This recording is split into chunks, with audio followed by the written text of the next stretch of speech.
It's time for a rundown on some of our Alaska news stories for Thursday, June 1st, 2017. Despite Governor Walker's signature on the Real ID bill, Joint Base Elmendorf-Richardson and the other bases around the state, including Eielson, Wainwright, and Fort Greely, will issue a July 10th deadline, meaning that if you don't have an identification that is somehow compliant, you will not get on base. It's going to be some interesting news for those who are contractors or delivery workers or anything else. So they're urging people to go out and get an ID that works before then. And that generally means buying a passport. So hopefully you have some money available to do that. Alaska Native veterans are seeking to revive an expired land bill that gives Alaska Natives who were veterans between 1969 and 1971 access to 160 acres. The new Interior Secretary says that he's ready to share federal management with Alaska Natives. And the rumors of a rift between the Borough Fire and the Borough Fire agencies in the Mat-Su is unfounded. They said that whatever people were talking about, it's not true. They have worked out an agreement. There was a death on the trail system behind the Mount Roberts Tramway in Juneau. Apparently a 57-year-old man had some kind of a health problem, collapsed. They performed CPR, but he was pronounced dead at the scene. And there was a service outage that hit GCI telephone landlines in Fairbanks. There was one that happened Tuesday night and another one that happened on Monday morning, and they don't know why. Also, a Fairbanks man took a plea deal in an attempted murder case. You may remember back when this fellow was basically stalking a woman who was in somebody else's car as they were going down to Nenana, and they pulled over in Nenana.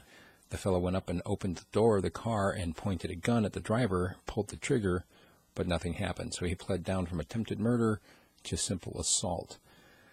Also, we've got a story that APD is looking for an inmate who walked away from a halfway house. This is like the 10th one this year. Sea-Tac numbered about 10,000 travelers that were delayed on Tuesday when there was some kind of a glitch. And it was actually, part of it was because of weather and part of it was because of their computer systems.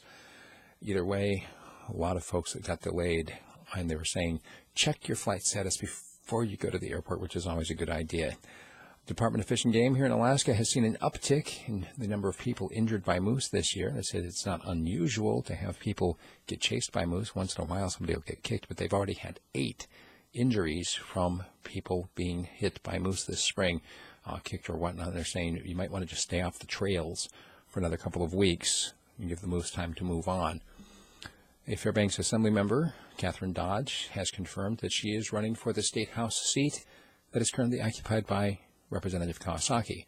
We mentioned this yesterday, that how Kawasaki is likely to run for the Senate seat that is currently occupied by Pete Kelly. There's a graphic at KTUU that notes the amount that Alaska State employees made during fiscal year 2016. Literally, almost every single one of them over $100,000, according to this graphic. There are another third or so that was in the 200,000 range, another fourth up around 300,000, and there were several that made almost $400,000 last year. The first confirmed brown bear on Douglas Island in decades, actually since 1974, was killed last week after tearing things up in a guy's backyard. And the National Spelling Bee started yesterday. What is the most troublesome word around the country? There are a number of them that are often misspelled, like beautiful and pneumonia. But apparently for Alaska, the most looked up word of how to spell is schedule. It might be because Alaskans don't know how to keep one. Just saying. Remember, we have more news than we have time for. If you'd like to get 30 to 40 minutes audio form delivered directly to your inbox every day, become a subscriber at radiofreespeech.com.